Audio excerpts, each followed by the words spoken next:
Chosen one, why does it feel like everyone else's prayers got answered except yours? Why do you wake up at 3 a.m. with that ache in your chest, wondering if God circled everyone's name but somehow skipped yours? Why has breakthrough felt like a word other people get to taste while you've been chewing on wait, hold on, not yet for 70, 80, 90 years? Stop. Listen to me very carefully. What I'm about to tell you will shatter every lie the enemy has whispered about your timing. Heaven circled November 24th and 25th before your mother ever held you, before your first breath, before your first tear. These 2 days were marked in eternity, not on a calendar, but in the war room of the Almighty as your shift point. Not next year, not when you're ready, not when circumstances line up. Now. God said it. The shift starts now. I know what you're feeling right this second. You're tired.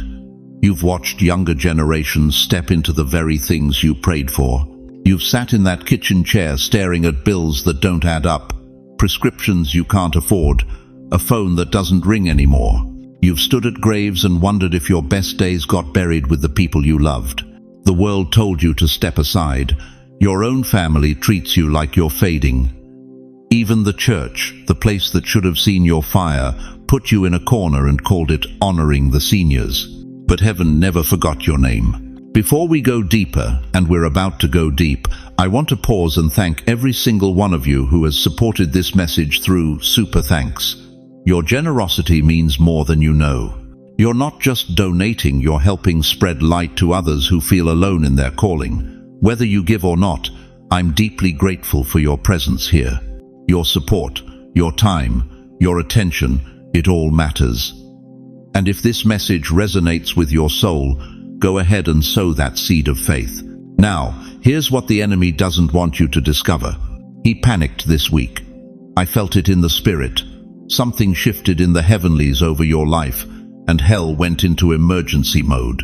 Because November 24th and 25th aren't just dates, they're a divine trigger. And when this message ends, I will reveal the one sign that proves your shift has already begun. But I need you to do something right now.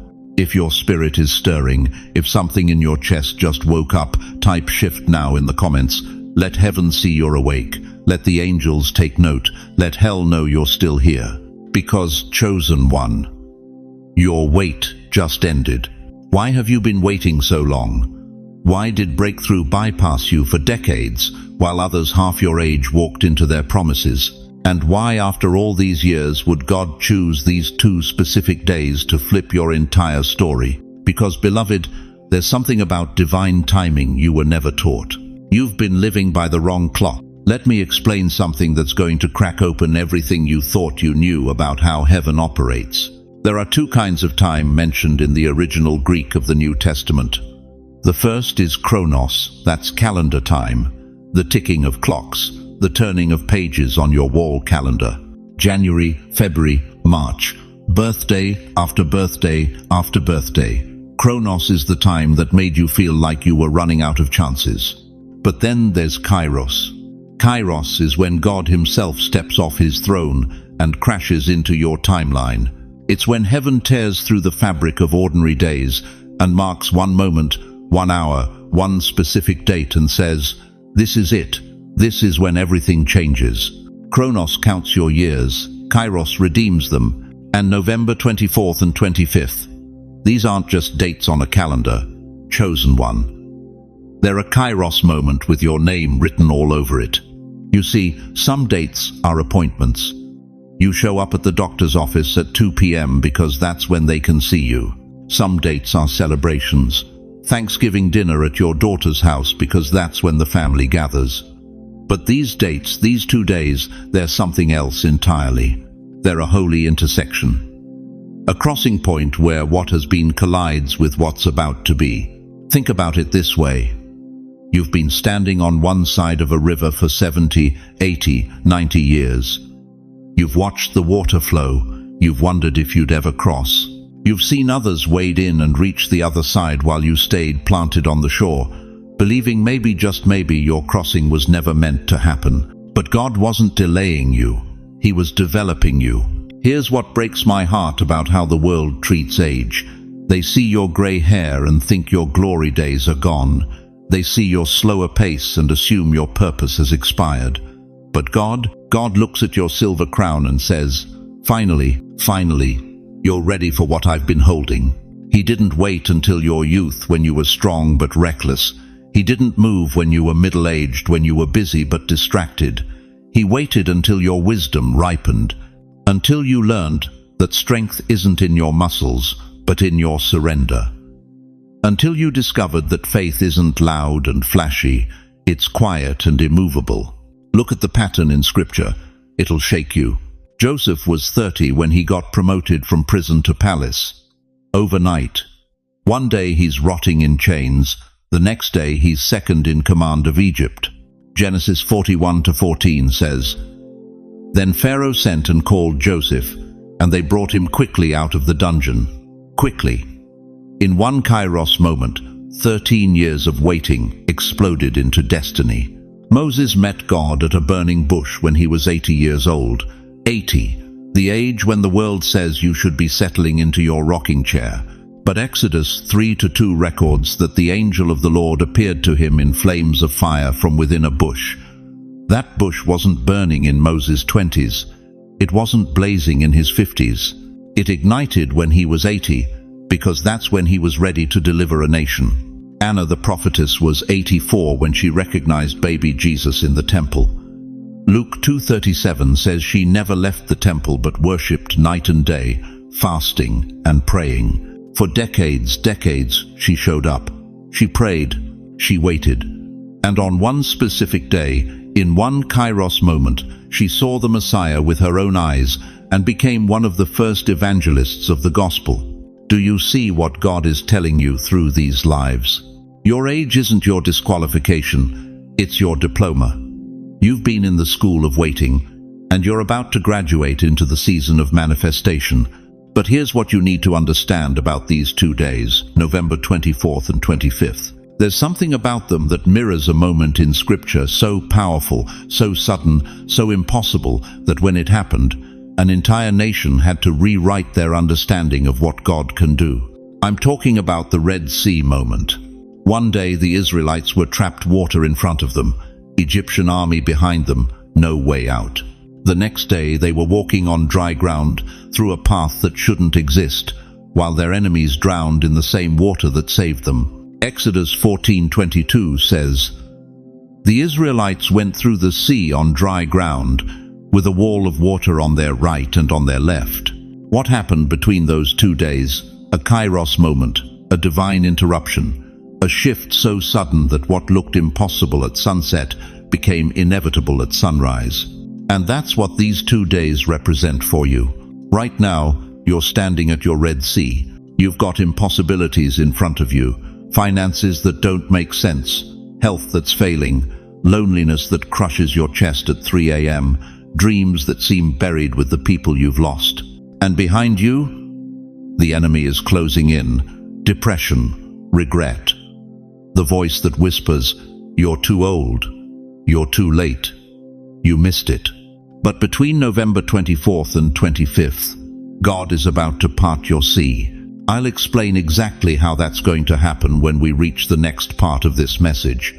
But right now, I need you to do something that's going to activate your kairos moment. If you believe if something in your spirit is confirming that God still moves in appointed times, that these aren't just random dates but divine coordinates for your breakthrough, say it out loud right now. Lord, align me, not tomorrow, not when you feel ready. Right now, say it, Lord, align me with your kairos moment. Because, chosen one, your Red Sea is about to split. And what happens next will prove that God's timing isn't late, it's perfect. You've been asking it, haven't you? In the quiet hours when no one's watching, when the TV's off and the house is too silent and you're alone with your thoughts. Did I miss my moment? Did God skip over me? Is it too late for my life to change? Listen to me, beloved. I'm about to tell you something that will crack open every doubt you've carried for decades. You didn't miss anything. Heaven hid you. I know that sounds impossible right now, I know you're sitting there thinking about all those years, the prayers that seemed to bounce off the ceiling, the doors that slammed shut when you were sure God was opening them, the dreams you buried because time kept passing and nothing kept happening. But what if I told you that every closed door was divine protection? What if every delay was God disinfecting the wound so the blessing wouldn't infect your soul? You see, dear one, God wasn't making you wait because He forgot about you.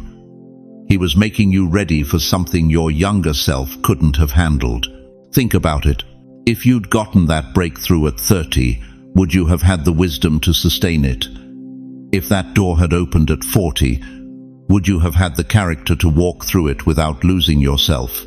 If that promise had manifested at 50, would you have had the spiritual maturity to steward it without it destroying you? God saw what you couldn't see. He saw the pride that needed to die. He saw the dependencies that needed to be broken. He saw the false foundations that needed to be demolished before He could build something eternal. You thought He was punishing you. He was actually purifying you.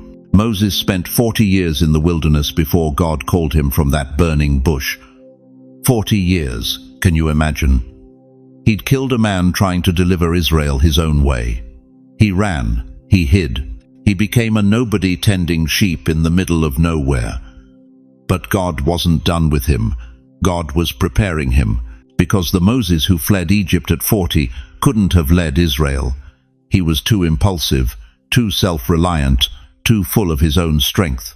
But the Moses who met God at 80, he'd been broken enough to be used, humbled enough to be trusted, emptied enough to be filled. Exodus 3:10 records God's words, "So now, go. I am sending you to Pharaoh to bring my people the Israelites out of Egypt." At 80 years old, Moses' real life was just beginning. That's you right now. Abraham was 75 when God called him to leave everything he knew. He was promised a son, promised to be the father of nations. But Isaac didn't come until Abraham was 100. 25 years of waiting, 25 years of wondering if he'd heard God correctly. But Genesis 21:5 confirms it. Abraham was 100 years old when his son Isaac was born to him. The promise came exactly when Abraham was too old to take credit for it, when everyone would know it was God, and God alone. You know why seniors are chosen for late life shifts? Let me tell you what heaven sees that hell hates. You've passed tests that broke younger people. You've endured fires that would have consumed those with less faith. You watched your children grow up and leave. You buried people you thought you couldn't live without. You survived financial crashes, health scares, betrayals that cut deeper than any knife. And you're still here, still standing, still believing. That's not weakness, beloved. That's warfare training. You carry an authority that can't be manufactured in a weekend conference or a 30-day devotional. You've earned your spiritual stripes in the trenches of real life. You know what it means to trust God when everything visible says give up. You understand that faith isn't a feeling. It's a choice you make every morning when your body hurts and your bank account is low and the phone doesn't ring. The world sees your age and thinks you're irrelevant. But heaven sees your age and knows you're incorruptible. You can't be bought by trends. You can't be swayed by public opinion. You've lived long enough to know that everything the world offers is temporary, but what God gives is eternal. Anna the prophetess was 84 years old when she recognized the Messiah in the temple. Luke 2:37 tells us she never left the temple but worshipped night and day, fasting and praying. 84 years old, and she was the first to proclaim redemption to all who were looking for it. Not the priests, not the scholars, the widow who'd spent decades in prayer. Your prayers have more weight now than they ever did. Your words carry more authority. Your presence shifts atmospheres because you've learned to walk with God in the dark. But here's what Satan doesn't want you to know. There is a pattern of late-life breakthrough that hell has tried to hide from you. A divine strategy that turns your final chapters into your finest chapters. And we're about to unveil it. Because if the enemy can convince you that your time has passed, he can keep you silent. But if you wake up to who you are right now, at this age, With this experience, with this authority, everything changes. So I'm asking you right now, if this is speaking to the deepest part of you, if something in your spirit is confirming that your shift is real, comment, "I receive this shift." Let heaven mark this moment, because what's about to happen next will prove that God's timing is never late. It's always perfectly, precisely on time. You've felt it, haven't you? That strange heaviness in the atmosphere around your life these past few days, like something's been pressing against an invisible door, waiting for permission to break through. Let me tell you what's really happening in the unseen realm right now. Heaven isn't just sending you a breakthrough. Heaven is opening 3 gates that have been sealed over your life for decades. And these aren't ordinary doors, chosen one. These are ancient portals that your grandparents prayed would open. Gates that your ancestors begged God to unlock for someone in your bloodline. November 24th and 25th. 2 days. 3 gates. Your entire future realigning. But you need to understand something that's going to shake you. These gates don't open for everyone. They open for those who've been faithful in the fog, who've kept believing when belief hurt, who've stayed standing when falling would have been easier. They open for the ones hell tried to silence because heaven marked them for sound. That's you. And it's time. The first gate. Clarity. For how many years have you been walking through fog? Making decisions in the dark? Trying to figure out what's next when you can't even see what's now? You wake up confused. You go to bed uncertain. Every choice feels like guessing. Every step feels like stumbling. But listen to what God whispered to my spirit 3 nights ago. I'm burning off the fog. Proverbs 3:5-6 says, "Trust in the Lord with all your heart and lean not on your own understanding. In all your ways submit to him, and he will make your paths straight."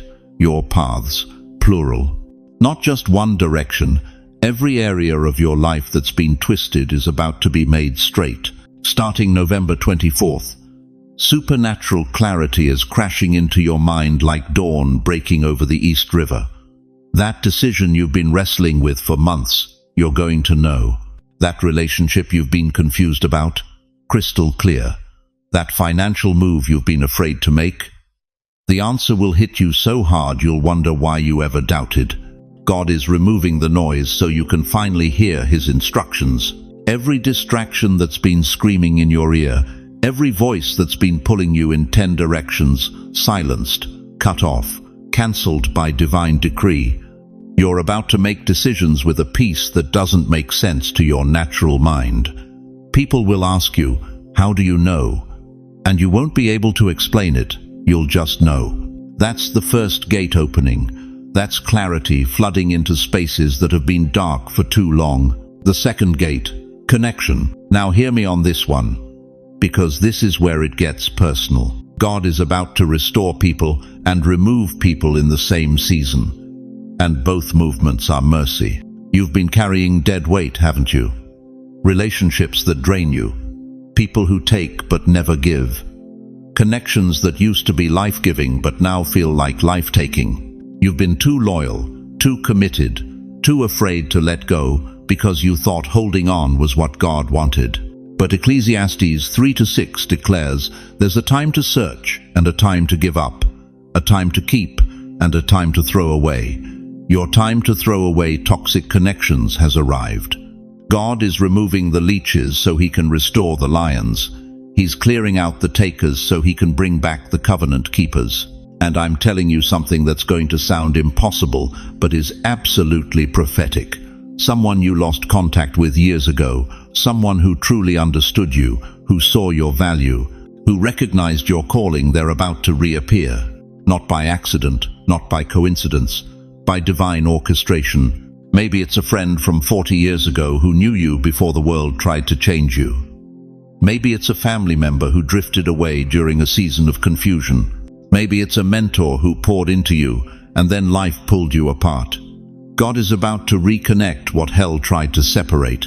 But more than that, and this is where the supernatural gets thick, God is about to introduce you to people you've never met who will feel like you've known them forever. Covenant-level friendships. Kingdom connections, people who don't just tolerate your calling, but celebrate it. People who don't drain your oil, but pour into your lamp. The second gate is swinging open. Divine alignment is no longer a prayer, it's a present reality. The third gate, provision. Now let's talk about what's been keeping you up at night. Money, bills, lack, that checking account that makes you hold your breath every time you look at it. That prescription you're rationing, that phone call you're avoiding because you know it's a collector.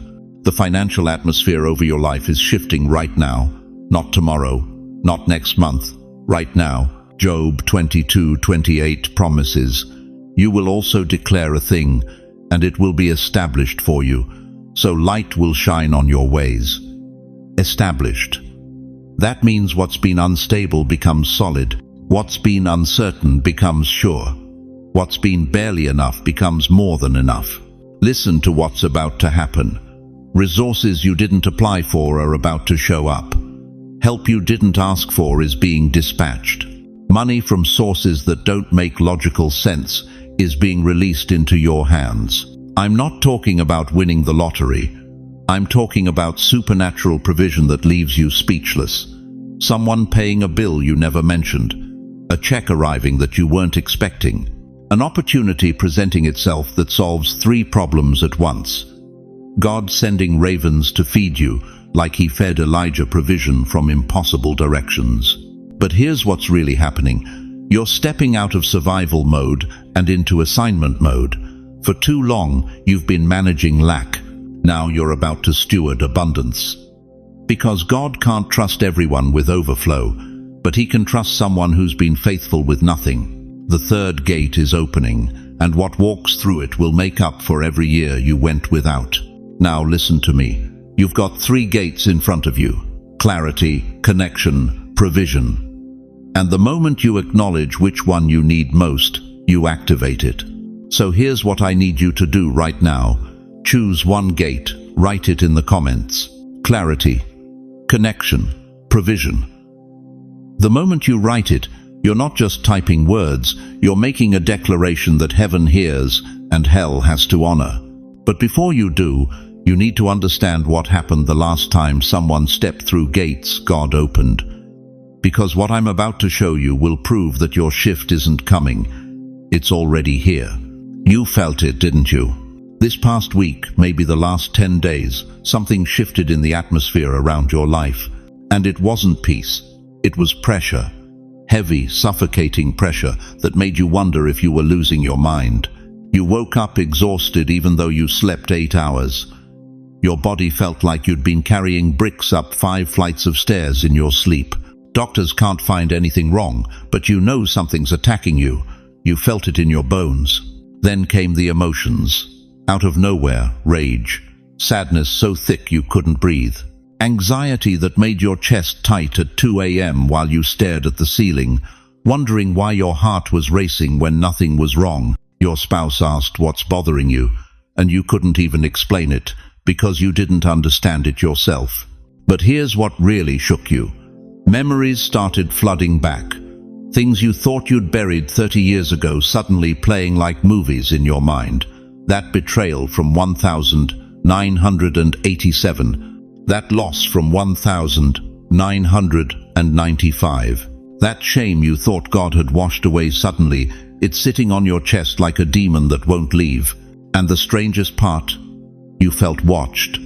Like something in the unseen realm had its eyes locked on you, studying you, calculating its next move. You'd walk into your own living room and feel like you weren't alone. You'd sit in your kitchen and sense a heaviness you couldn't shake. Some of you even thought you were dying. That's how intense it got. Let me tell you what's really been happening. And this is going to shatter every doubt the enemy planted in your mind this week. The warfare intensified because your shift is real. Hell doesn't waste ammunition on people who don't matter. The devil doesn't deploy his most vicious demons against believers who pose no threat to his kingdom. But you've been under targeted, strategic, calculated assault because something in the heavenlies just changed jurisdiction over your life. Look at Daniel chapter 10. This prophet prayed for 21 days and heard nothing from heaven. 21 days of silence. But here's what he didn't know: his prayer was answered the very first day. The angel was sent immediately. But the prince of Persia, a demonic principality, blocked that angel for 3 full weeks. Spiritual warfare in the unseen realm delayed what heaven had already released. Then the angel finally broke through and told Daniel the truth. From the first day that you set your heart to understand, your words were heard, and I have come because of your words. You hear that? From the first day, not the 21st day, the first day. Your shift didn't start when you feel it. Your shift started when God declared it. And the moment heaven made that decree over November 24th and 25th, hell mobilized every weapon it had to try to stop you from reaching these days with your faith intact. The exhaustion you felt, that wasn't age. That was spiritual warfare trying to drain you so you'd give up right before your breakthrough. The anxiety that gripped you at night, that wasn't a chemical imbalance. That was demonic torment trying to make you believe God had abandoned you. The memories flooding back, that was the enemy trying to resurrect dead issues to disqualify you from your future. But here's what the devil didn't count on. You're still here.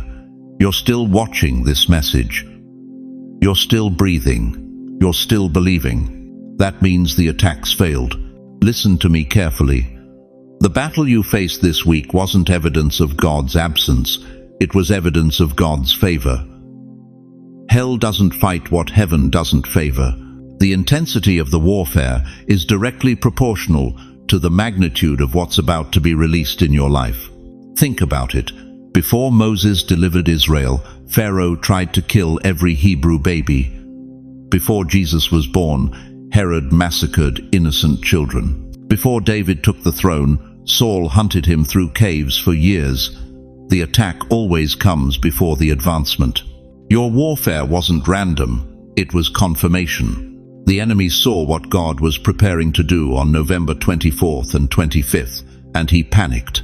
He threw everything at you: fatigue, fear, flashbacks, financial pressure, hoping you'd quit 3 days before your promise manifested.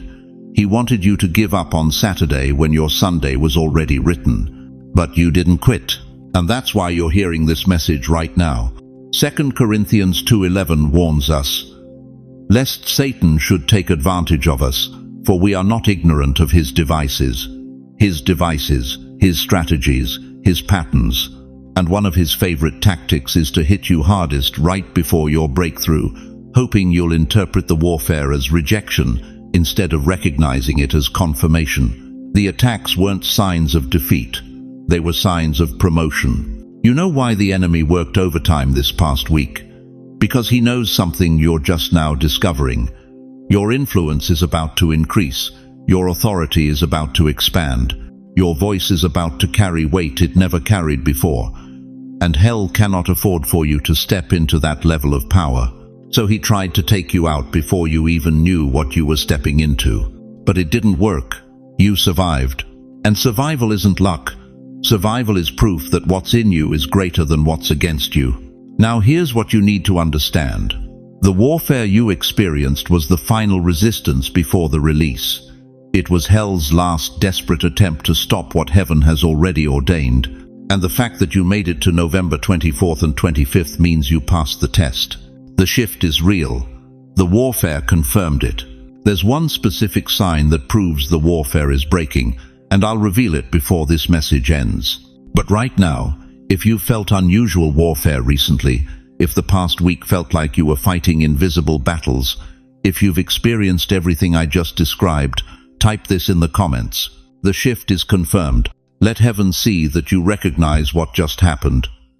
Let the angels know you're not backing down. Let hell know you survived its best shot. Because what's about to happen in your life over these 2 days will prove that every attack you endured was worth it. You know what breaks my heart? It's watching God's chosen ones stand at the edge of their miracle and turn back because they couldn't recognize the passage when it appeared. Let me tell you something that's going to shake you to your core. You're not waiting for a breakthrough anymore. You're standing at the Red Sea, and God isn't handing you a solution. He's giving you a passage. Do you understand the difference? A breakthrough is something that happens to you. A passage is something you walk through. And right now, between November 24th and 25th, heaven is opening a corridor that hasn't been available to you for decades, maybe ever. Think about the Israelites. Exodus 14.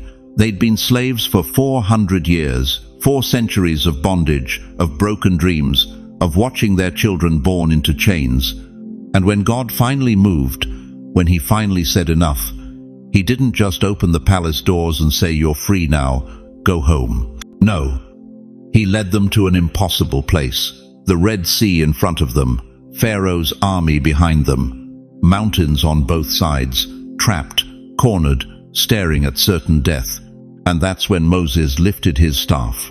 Chosen one, you're standing in that exact same place right now.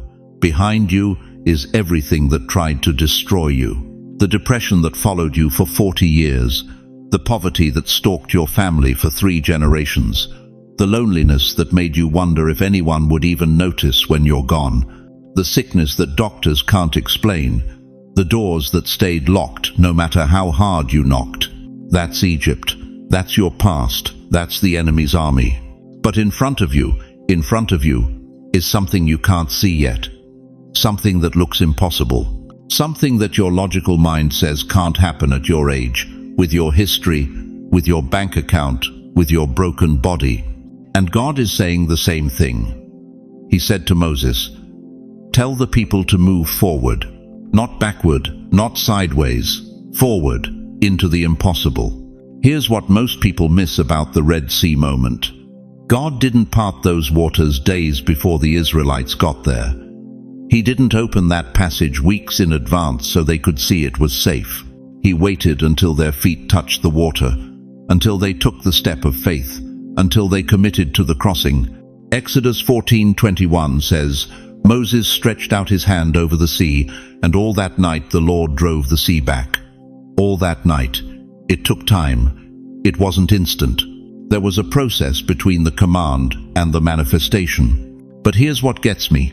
While those waters were parting, the Israelites had to keep walking. They had to move forward while the miracle was still forming. They couldn't see the other side yet. They couldn't guarantee safe passage. All they had was God's word and the sound of water walls rising on both sides of them. That's faith, beloved. That's the crossing. And that's exactly where you are on November 24th and 25th. Let me break this down, because I need you to understand the spiritual geography of these 2 days. November 24th is your separation day. This is when heaven draws the line. Everything that was allowed to follow you up until now, every generational curse, every poverty spirit, every demon of depression and defeat, they hit an invisible wall. The Bible says in Isaiah 59:19, "When the enemy comes in like a flood, the Spirit of the Lord will lift up a standard against him." That standard goes up on the 24th, and what held you for decades suddenly can't touch you anymore. But November 25th, November 25th is your acceleration day. This is when you don't just walk through the passage, you run, because once you're on the other side, once you've crossed over, there's a supernatural momentum that catches you. What took 40 years to build starts manifesting in 40 days. What seemed impossible yesterday becomes inevitable today. You want to know why the enemy has been attacking you so viciously this month? Why the depression got heavier? Why the bills got bigger? Why the loneliness got louder? Why your body hurts more than it did last week? Because he knows what's coming. He knows that after November 25th, his access to you is revoked. He knows that the passage is opening, and once you step through it, he can't follow you. So he's throwing everything he has at you right now, trying to convince you to turn around, to give up, to believe it's too late. But beloved, it's not too late. It's precisely on time. Here's what I need you to hear with every fiber of your being. What held you for years will no longer be able to hold you after these days. The financial lack that's been your constant companion since 1987. It stops at the Red Sea. The health issues that have robbed your strength. They drown in those waters. The family dysfunction that's repeated for 4 generations. It ends with you at this crossing. But you have to move forward. You have to take the step. You have to believe that the God who parted the Red Sea for Moses can part your impossibilities for you, because he's not asking you to figure out how the waters will part. He's asking you to trust him enough to get your feet wet. If you're ready to cross over, if you're done with Egypt, done with slavery, done with barely surviving, write it right now. I'm moving forward. Because, chosen one, the passage is opening, and what's waiting on the other side will make every year of waiting worth it. You want to know how you'll recognize that November 24th and 25th weren't just dates on a calendar but a divine decree over your life? Let me tell you something that's going to shake you to your core. The sign isn't what you think. It's not a sudden check in the mail. It's not your phone finally ringing with the call you've been waiting for. It's not your children suddenly remembering you exist. It's not even healing hitting your body like lightning. The sign is this: your peace will rise before your circumstances change. Read that again. Let it settle into the deepest part of your spirit. Your peace will rise before your circumstances change. You see, dear one, the world taught you that peace comes after the storm passes, that joy arrives when the problem gets solved, that rest shows up when the battle's over. But that's not how God operates. That's not kingdom physics. In God's economy, peace doesn't follow breakthrough, it announces it. Think about this. You've been carrying anxiety for decades. Worry has been your oldest companion. Fear has slept in your bed more nights than hope ever has. But something shifted this week, didn't it? Maybe you can't name it yet. Maybe you're afraid to believe it's real. But there's been a strange calm settling over your spirit, right in the middle of the chaos that hasn't changed. Your bills are still stacked on that kitchen table. The medical reports still say the same words. Your bank account still looks the same. But something in your chest feels different. Lighter. Steadier. Like you just exhaled after holding your breath for 30 years. That's not denial, chosen one. That's not you giving up or checking out. That's the shift. The Apostle Paul knew this mystery when he wrote in Philippians 4-7, "And the peace of God, which transcends all understanding, will guard your hearts and your minds in Christ Jesus." Transcends all understanding. That means it doesn't make logical sense. Your mind can't explain it. Your circumstances don't justify it. But it's there. Real, unshakable, supernatural. Isaiah 43 declares, "When you pass through the waters, I will be with you, and when you pass through the rivers, they will not sweep over you." Not after you pass through, when you pass through. God's peace doesn't wait for dry land, it meets you in the flood. Here's what's really happening in the spiritual realm right now. Heaven is downloading something into your nervous system that your natural mind hasn't caught up to yet. While you're still looking at the problem, God is already establishing the solution in your spirit. While you're still counting what's missing, He's already celebrating what's coming. This is why you've been sleeping better lately, even though nothing's resolved. This is why that constant knot in your stomach has started to loosen. This is why you caught yourself humming yesterday for no reason. This is why you looked in the mirror this morning and something in your eyes looked different, not older, not more tired, but alive. 1 Peter 5-6 says, "Humble yourselves, therefore, under God's mighty hand, that He may lift you up in due time." Due time. Not your time, not when you think you're ready. Due time. And the peace you're feeling right now, that's God's way of saying your due time has arrived. But here's what the enemy is trying to do. He's trying to convince you that this peace is premature, that you shouldn't rest until you see evidence, that celebrating before the victory is foolish. He wants you to reject the very sign God is giving you, because it doesn't match your expectations. Don't fall for it.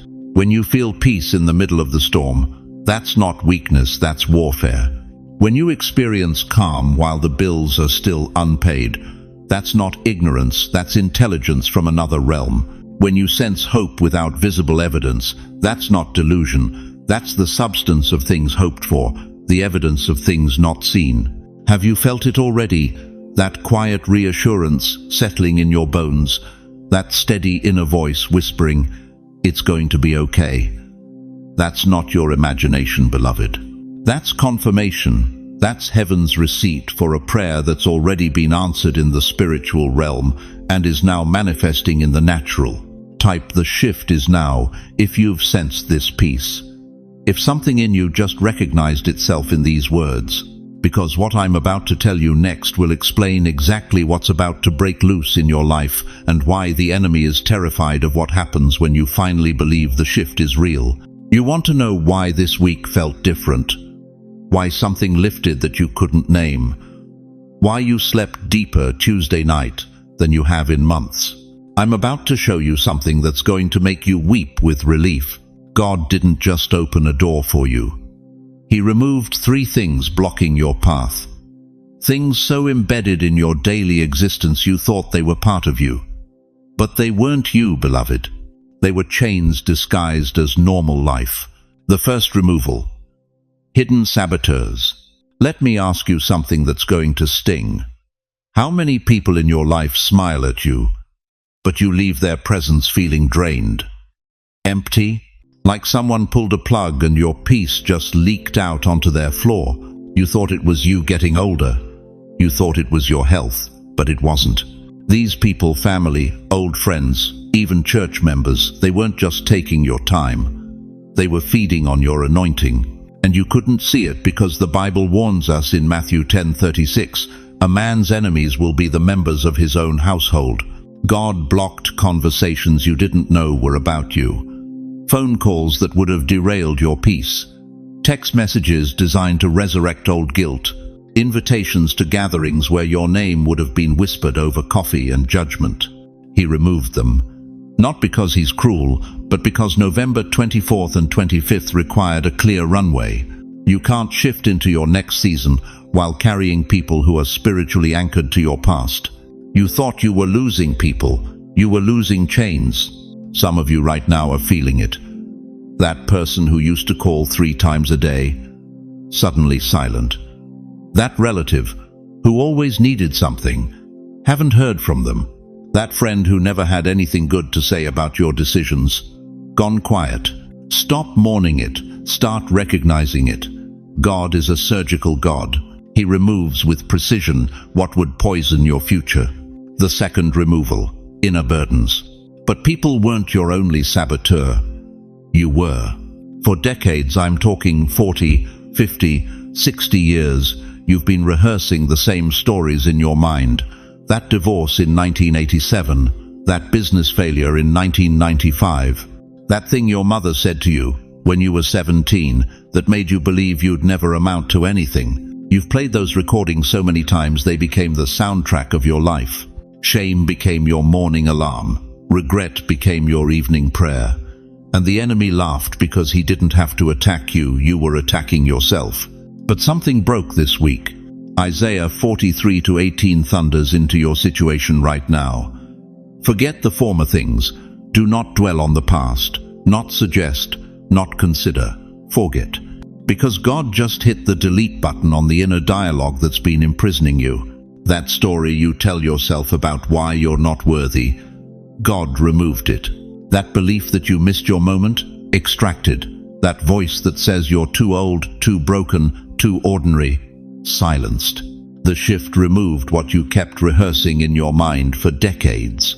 I need you to understand what just happened in the spiritual realm. Every time you rehearsed those old narratives, you were rebuilding the prison cell God was trying to demolish. But between November 24th and 25th, God didn't ask your permission. He bulldozed it while you slept. This is why you woke up different. This is why that heaviness you couldn't name suddenly lifted. You're not imagining it. Your inner atmosphere changed because God performed surgery on your thought life. The third removal: atmospheric weight. Now here's the one that's going to shock you. The one most believers never recognize. There's been a spiritual power line connected to your home, your bedroom, your very atmosphere, and it's been feeding you confusion for years. You'd wake up at 3 a.m. and couldn't explain why. You'd sit in your favorite chair and feel oppressed for no logical reason. You'd start your day with hope and by noon be drowning in fog. That wasn't depression, dear one. That was atmospheric warfare. Job 22:28. Promises. You will also declare a thing, and it will be established for you. So light will shine on your ways. But you couldn't declare anything because the atmosphere was too thick. The spiritual air was contaminated. God unplugged that power line. Between November 24th and 25th, heaven sent angels to cut the cords connecting your atmosphere to the old season. That's why your home feels different. That's why the air itself seems lighter. That's why you walked into your kitchen this morning and something just shifted. This removal wasn't about feelings. This was about frequency. God changed the spiritual frequency of your dwelling place because your next season operates on a different wavelength than your last one. You can't carry new wine in old wineskins, and you can't step into divine acceleration while breathing the atmosphere of delay. 3 removals, 3 surgical extractions, 3 divine mercies you didn't even know to pray for. But here's what's going to blow your mind. There's a 4th removal coming. Something no one expects. Something so shocking that when I reveal it, you're going to understand why the enemy fought you so hard this year. If what I just said is resonating in your spirit, if you feel those chains falling off even as we speak, type chains off in the comments right now. Let heaven register your agreement. Let the angels witness your awakening. Because, beloved, God didn't clear your path for nothing. He cleared it for now. And what He's about to place in that cleared space will leave you speechless. You know what breaks my heart?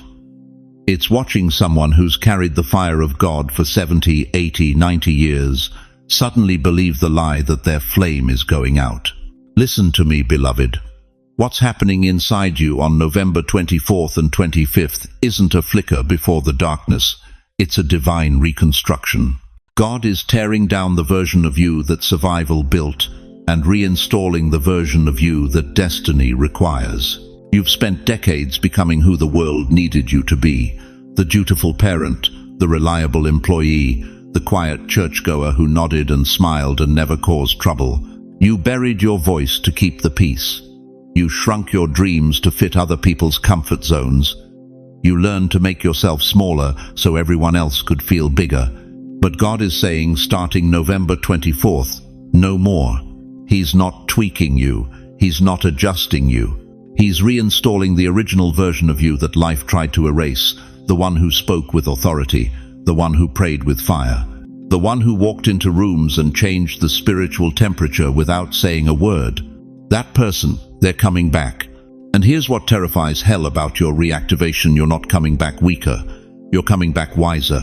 You're not coming back wounded. You're coming back weaponized. Every year the enemy tried to break you, actually built something in you. He can't touch, can't corrupt, can't defeat. Think about Moses for a moment. 80 years old, when God called him from that burning bush. 80. The world would have put him in a retirement home. His own resume screamed failure, raised in luxury but murdered a man. Spent 40 years hiding in a desert, tending sheep that weren't even his own.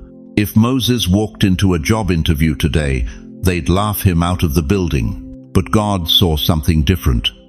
God saw a man who'd been stripped of every false identity, every earthly credential, every ounce of self-reliance.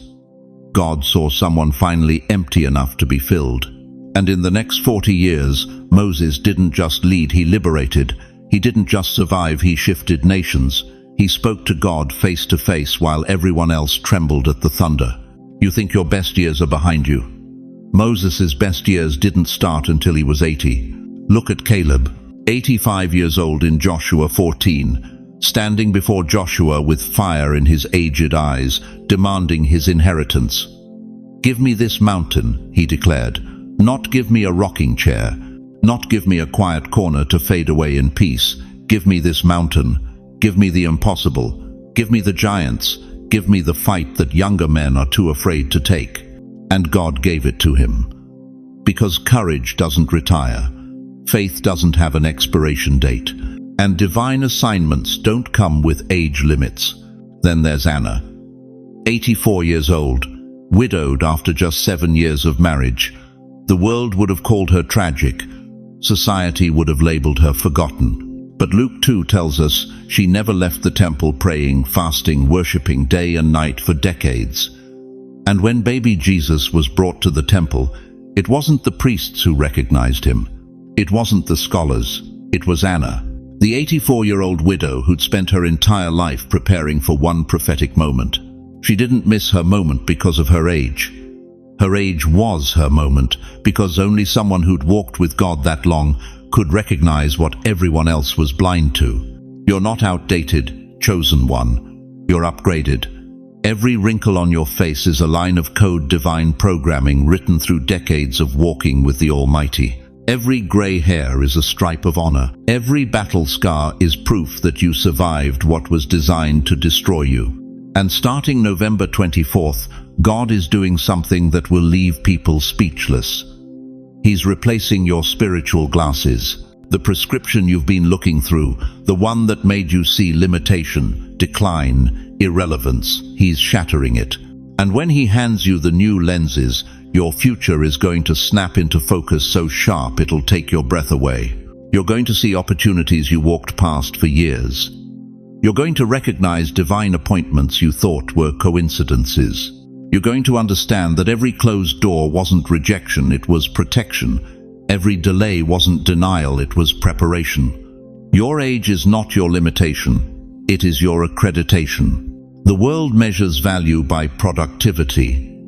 God measures power by proximity to eternity. And beloved, you're closer to heaven than you've ever been, which means you're more dangerous to hell than you've ever been. You carry something the younger generation doesn't have, the authority of tested faith. You've seen God show up when the bank account said zero. You've watched him heal when the doctors said terminal. You've experienced his provision when logic said impossible. That's not just testimony, that's weaponry. But here's what I need you to understand. And this is urgent. There is one spiritual gift God reactivates in seniors that terrifies the kingdom of darkness. One gift that only comes through decades of walking with him. One gift that cannot be taught, cannot be manufactured, cannot be faked. It's the gift of prophetic authority, the ability to speak and watch heaven move, to pray and watch demons flee, to declare and watch impossibilities bow. The enemy has spent your entire life trying to silence you because he knew this day was coming. The day when you'd finally realize that your voice doesn't get weaker with age, it gets louder in the spirit. If you feel something waking up inside you right now, if your spirit is trembling with recognition, type reactive at me, Lord, in the comments. Let heaven see that you're ready. Let hell know their time of silencing you is over. Because what God is building inside you on November 24th and 25th isn't just a personal victory, it's a generational shift. And the question burning in heaven right now is this: will you step into what he's reactivating, or will you let fear convince you it's too late? You felt it this week, didn't you? That whisper that slithered into your mind at 2 a.m. when the house was quiet and the darkness pressed in close. You're too old. It came again while you were staring at your reflection in the bathroom mirror, counting the lines that time carved into your face. It's too late. And yesterday, when you saw that young couple holding hands in the park, laughing about their future, something inside you crumbled, and the voice said it again. Your best years are gone. Stop right there. Look at me. Those weren't your thoughts. Those were spiritual darts aimed directly at your heart by an enemy who knows exactly what November 24th and 25th represent. He knows what's about to break loose over your life, and he's throwing everything he's got at you before the shift hits. Let me tell you something that's going to shake you. The devil doesn't waste ammunition on empty threats.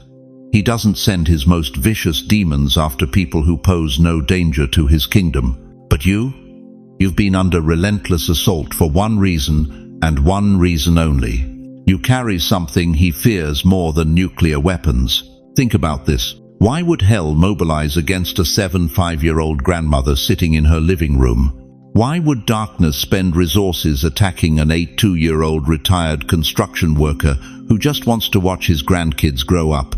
Why would the kingdom of hell waste time planting thoughts of worthlessness in the mind of someone the world has already written off? Because the enemy sees what the world is blind to. He sees your wisdom. And wisdom, beloved, is the most lethal weapon in spiritual warfare. Picture this with me. In the African savannah, when a pride of lions hunts, they don't go after the young, strong elephants. They circle the oldest one in the herd, the one with grey skin and worn tusks, the one moving slower than the rest. Looks like an easy target, doesn't it?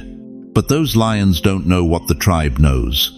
That old elephant carries the memory of every watering hole. That elephant knows where to find water during drought. That elephant remembers which paths lead to safety and which lead to death. That elephant has survived 50 dry seasons, outlasted countless predators, and raised 3 generations. You are that elephant. The enemy looked at your silver hair and thought you were weak. He saw your slower pace and assumed you were finished. He watched you bury your spouse, lose your job, struggle with your health, and he whispered to his demons, "Now's our chance. They're vulnerable. Attack." But what hell didn't calculate was this. Every trial you survived made you wiser. Every tear you cried deepened your discernment. Every night you spent on your knees in prayer built an arsenal of spiritual authority that the young ones haven't even discovered yet. Proverbs 16:31 declares, "Grey hair is a crown of glory.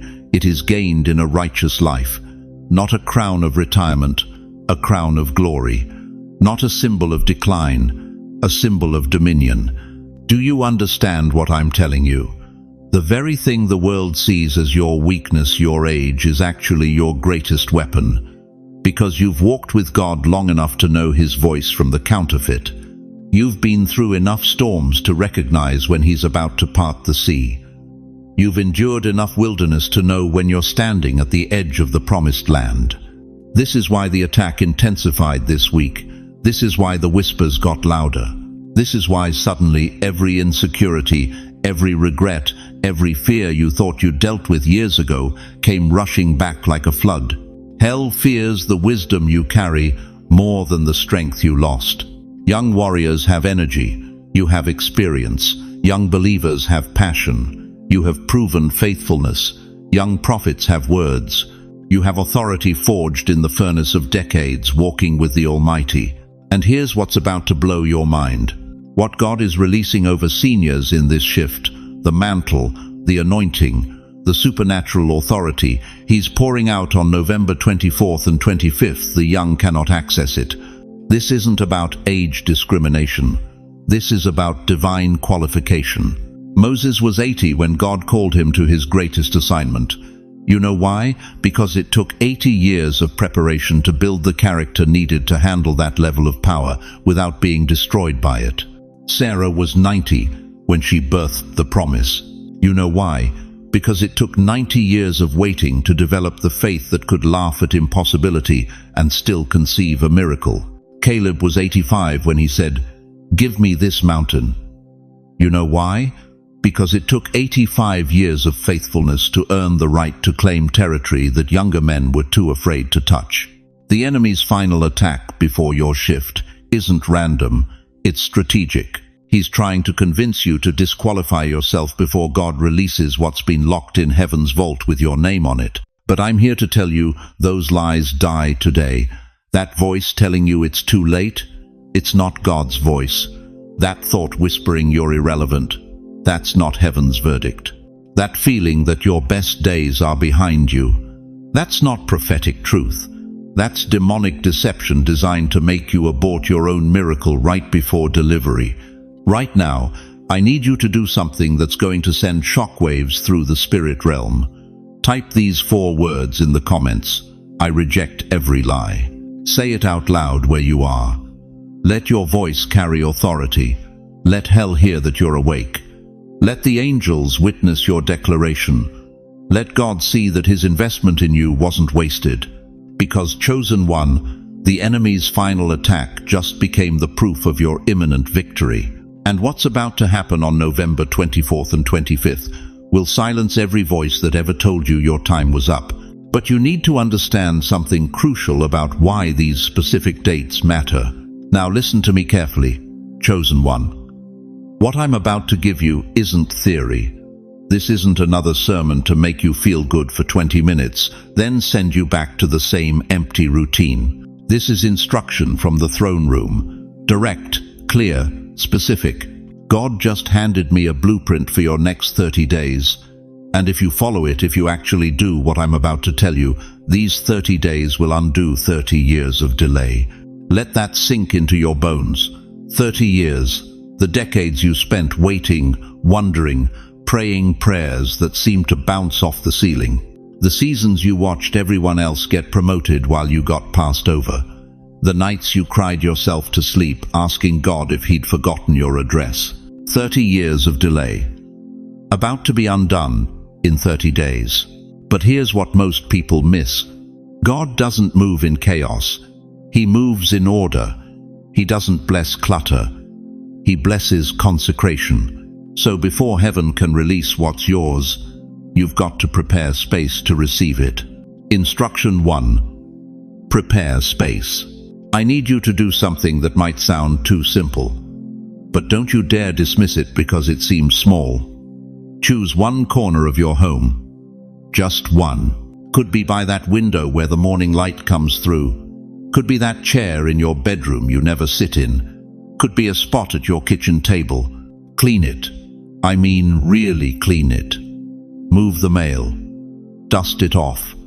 Clear away everything that doesn't belong. Then claim it. Say it out loud. This is my meeting place with God. You think God can't meet you at your kitchen table? Moses met him at a burning bush in the middle of nowhere. Jacob met him on a rock using a stone for a pillow. Jesus met the woman at a well in the heat of the day. Your corner doesn't need to be fancy. It needs to be holy. Because here's the truth the enemy doesn't want you to understand. When you create space for God, God fills it. When you set aside a place to meet him, he shows up every single time. Proverbs 8:17 says, I love them that love me, and those that seek me early shall find me. Not might find me, shall find me. That's a promise, beloved. But you've got to seek, and seeking requires space. Instruction 2. Speak daily alignment. Every morning when you sit in that space before you check your phone, before you turn on the news, before you start worrying about everything that's wrong, I need you to speak one declaration. Just one. But speak it with authority. Lord, align me with what's mine, and separate me from what's not. That's it. 11 words. But those 11 words will shift your entire trajectory. Because here's what's been happening. You've been carrying things that were never yours to carry. Burdens that belong to other people. Worry about situations God never asked you to fix. Relationships that drain you instead of strengthen you. And while you've been carrying what's not yours, you've had no room to receive what is yours. Your hands are too full of the wrong things to grab hold of the right things. James 4:8 declares, Draw nigh to God, and he will draw nigh to you. It's a divine exchange. You move toward him, he moves toward you. But you've got to let go of what you're holding to receive what he's offering. Instruction 3. Watch for the gentle sign. Now here's where most people miss it. They're waiting for the sky to open. They're expecting angels and trumpets and Hollywood special effects. But God doesn't usually work that way, does he? He's going to confirm this shift in the quietest, most personal ways. You're going to wake up one morning, and for the first time in months, you'll feel peace. Not because circumstances changed, but because something inside you changed. Your phone is going to ring. It'll be someone you haven't heard from in years, saying exactly what you needed to hear. A memory is going to surface something you'd forgotten, and suddenly you'll understand why you had to go through what you went through. Or you'll just notice you're stronger. That thing that used to devastate you, it doesn't even move you anymore. That person who used to control your emotions, they lost their power. 1 Kings 19:12 says God wasn't in the wind, wasn't in the earthquake, wasn't in the fire. He was in the still, small voice, the gentle whisper. Stop looking for the earthquake. Start listening for the whisper. Instruction 4. Record your dreams. Put a notebook next to your bed tonight. I'm serious. Paper and pen. Because heaven is about to start speaking while you sleep. Job 33:15 says, In a dream, in a vision of the night, when deep sleep falleth upon men, God openeth the ears of men, and sealeth their instruction. When your conscious mind finally shuts up, when all the noise and worry and distraction goes quiet, that's when God downloads his clearest instruction. You're going to wake up at 2 a.m. with a name on your heart. Write it down. You're going to see yourself somewhere you've never been. Write it down. You're going to remember conversations that feel prophetic. Write it down. Don't try to interpret it all at once. Just record it. Because 30 days from now, you're going to look back at that notebook and realize God was showing you the blueprint the whole time. Instruction 5. Expect small beginnings.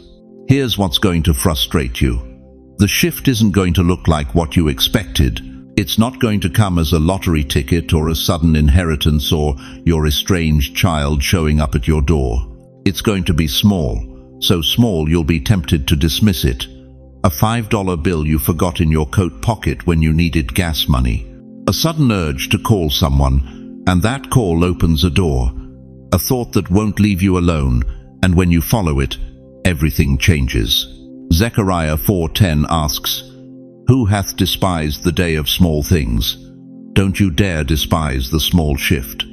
Don't overlook the tiny seed because you're waiting for the full-grown tree. God is testing you right now.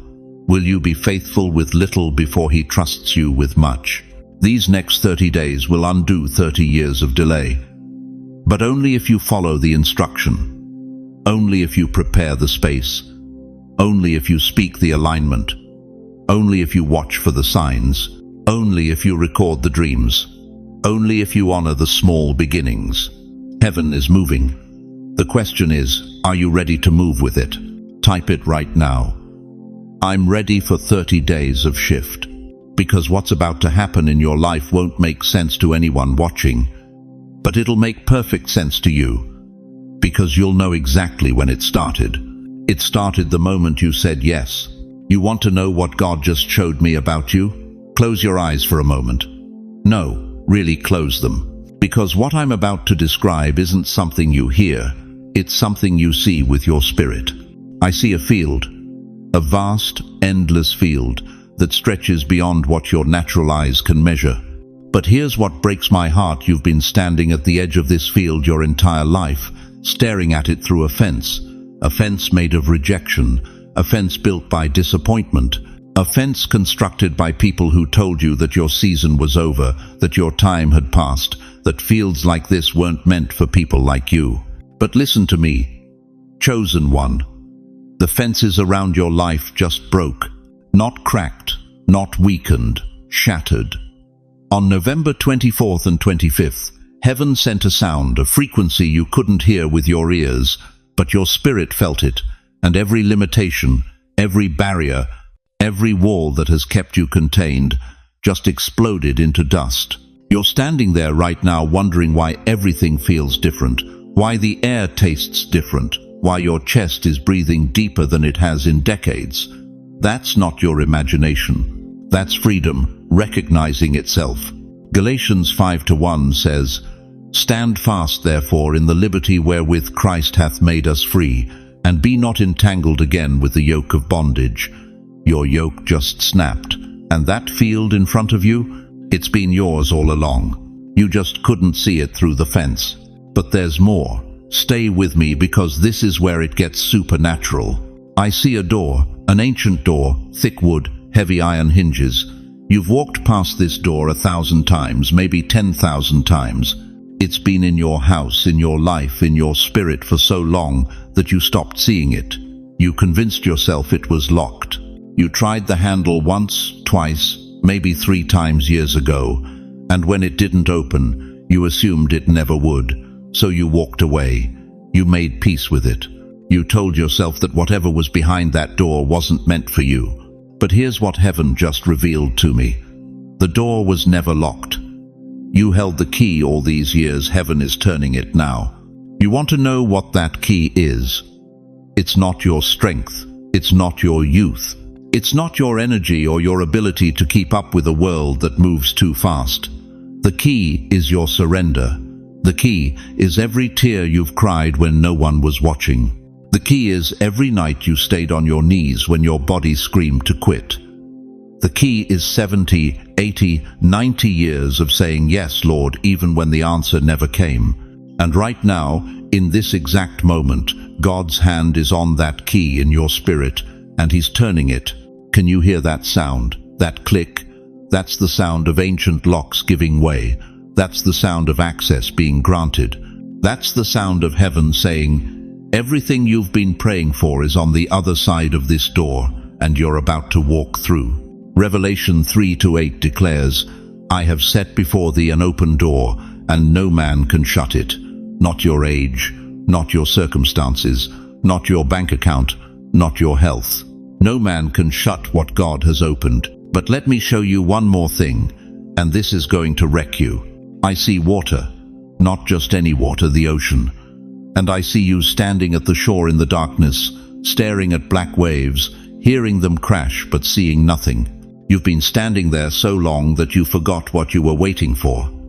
The night has been so long that you started to believe morning was a myth told to children. You've been cold, tired, numb. Part of you wanted to walk away from the shore and just go inland, where it's safe, where it's warm, where you can forget you ever believed in sunrise.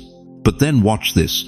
A sliver of light appears on the horizon, just a thread of gold cutting through the black, and that thread becomes a line, and that line becomes a glow. And that glow explodes into a sunrise so magnificent that you fall to your knees, not in exhaustion, but in awe. Your spirit is stepping into a new morning. Do you understand what I'm telling you? The darkness you've been sitting in wasn't permanent. It was positioning. It was the necessary night before the greatest day of your life. Psalm 30:5 says it plainly, "Weeping may endure for a night, but joy cometh in the morning." Your morning just broke. But here's the prophetic word that's going to shift everything. Your influence will increase without you leaving your home. You thought you had to travel. You thought you had to build platforms. You thought you had to compete with younger voices who have technology and energy and relevance. But God just whispered to my spirit, "Tell them their four walls are about to become a broadcast studio for heaven. Your prayers will shift nations. Your words will heal hearts you'll never meet. Your presence will become so saturated with my glory that people will feel it through phone screens and computer monitors." You're not entering retirement, beloved. You're entering reassignment. Heaven just promoted you from the minor leagues to the majors, and you didn't even have to leave your living room. So let me ask you something that will determine everything. Can you receive this? Can you believe that November 24th and 25th weren't just dates but divine coordinates marking your shift point? If you can, if something in your spirit is screaming, "Yes," then comment right now, "Lord, show me more." Because what I'm about to reveal next will prove that your shift has already started, and the evidence is closer than you think. Now listen to me, chosen one. Heaven didn't circle these dates just to watch you acknowledge them. God didn't mark November 24th and 25th in eternity so you could nod your head and keep living the same way you've been living for the last 40 years. These 2 days are not symbolic, they are surgical. And if you miss the instructions I'm about to give you, if you treat this like another sermon you'll forget, by tomorrow morning you will watch these days pass like every other day. And 6 months from now, you'll be sitting in that same chair wondering why nothing ever changes. So I need you to stop everything right now. Stop thinking about what you're going to cook for dinner. Stop worrying about that phone call you need to make. Because what I'm about to tell you is the difference between another year of the same struggles and the year everything finally shifts. Here's what you're going to do on November 24th and 25th. First, Set aside 15 minutes each morning. Not 10, not 5, 15. I don't care if you haven't prayed in months. I don't care if your knees hurt. I don't care if you think God stopped listening years ago. You will give him 15 minutes. But here's what's different. You're not going to beg. You're not going to cry about what you don't have. You're going to sit in complete silence for the first 5 minutes. No words, no music, no television humming in the background. Just you and the presence of God. Do you know what Psalm 46:10 says? Be still and know that I am God. Not be busy, not be distracted. Be still. Because God has been trying to download your shift into your spirit for years, but you've been too loud to hear it. After 5 minutes of silence, you're going to listen. Not for an audible voice, not for thunder from heaven, but for that whisper in your chest, that knowing, that sudden thought that feels like it came from somewhere else. Write it down. Don't analyze it. Don't question it. Just write it. And absolutely no phone. Don't touch it. Don't check it. Don't scroll. Because the moment you pick up that device, you invite the world's frequency back into your sacred space, and you drown out heaven's transmission. Second instruction: break an old pattern. To enter a new season, you must interrupt an old cycle. You cannot keep doing the same things and expect different results. That's not faith, that's insanity. So on November 24th, do something you've never done before. Eat breakfast at a different time. Sit in a different chair. Take a different route if you go somewhere. It doesn't have to be dramatic, but it has to be deliberate. Because when you break a physical pattern, you signal to the spiritual realm that you're ready for change. The children of Israel marched around Jericho for 6 days doing the same thing, but on the 7th day they changed the pattern. They marched 7 times instead of once. They shouted instead of staying silent, and the walls fell. Joshua 6:20 tells us, when the trumpet sounded, the army shouted, and at the sound of the trumpet, when the men gave a loud shout, the wall collapsed. Your walls won't fall until you're willing to do something different. Third instruction: bless someone secretly, not publicly, not where anyone can see, not so you can post about it or tell your friends what a good person you are.